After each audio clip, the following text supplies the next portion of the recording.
This is the project file that Maury delivered to me. Let me use these auto zoom functions so we can see the whole thing in an overview.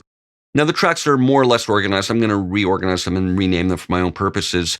And what Maury has done is he's used a lot of channel strip settings. If we look in the mixer here, that are great for, getting up and running, getting a sound right away. You can see here he's even called up the channel strip settings from the library, and they're good in the heat of the creative moment to get started, but we're going to delete all of them, or at least most of them, and redo things from scratch. But it's a good way for him to get an idea of what the song might sound like. Same thing with automation. I'll turn on automation view, and he's done some little tweaking, which I'm going to redo, but he's got some pan over here, which I want to look at a bit more closely because he's got some affected vocals, and I want to split those onto separate tracks. But for now, what I want to do is start by putting in markers. I'm going to zoom a little bit, and I'm going to hide the control bar. We don't need to see it.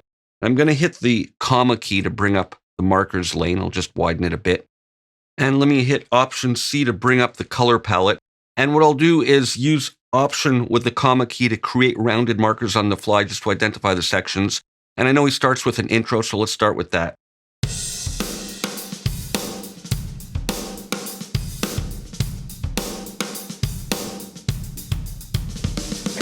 And the vocals come in here with the first verse.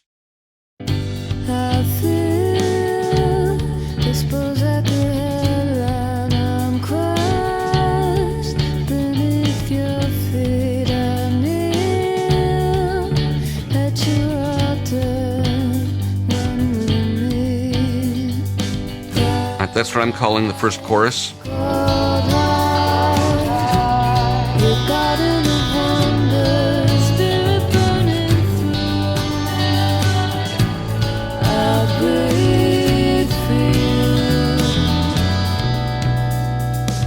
Right, second verse.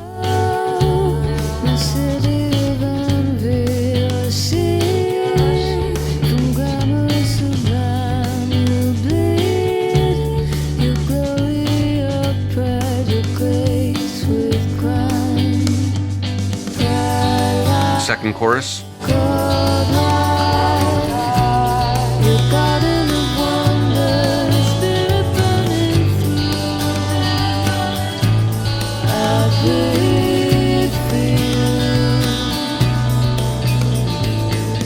Second chorus repeated.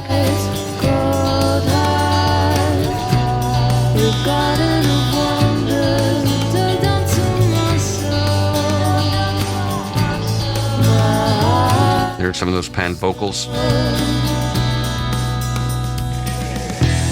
Now we've got a bridge.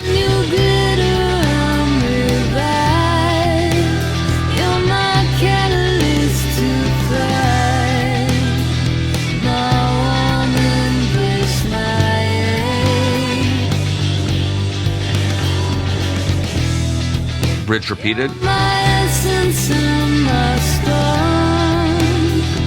Or continued.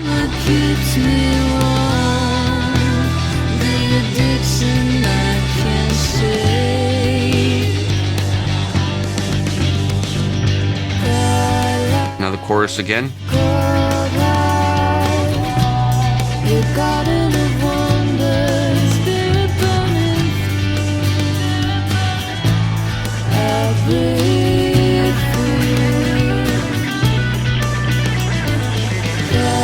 Third chorus repeated.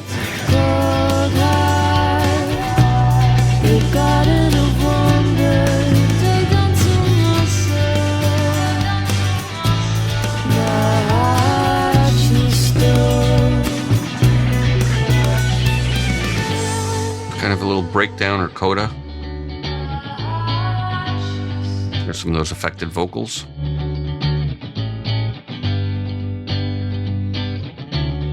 And that's it. So the song ends around there. I'm just going to hold the Option key to bring in the end of that marker and trim it.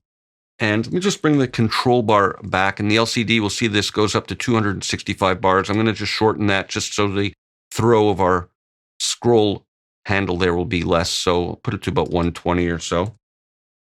And there we have a more accurate kind of range when we're moving around. So we've got the sections of the song identified now, and we'll continue in the next video and start organizing the tracks.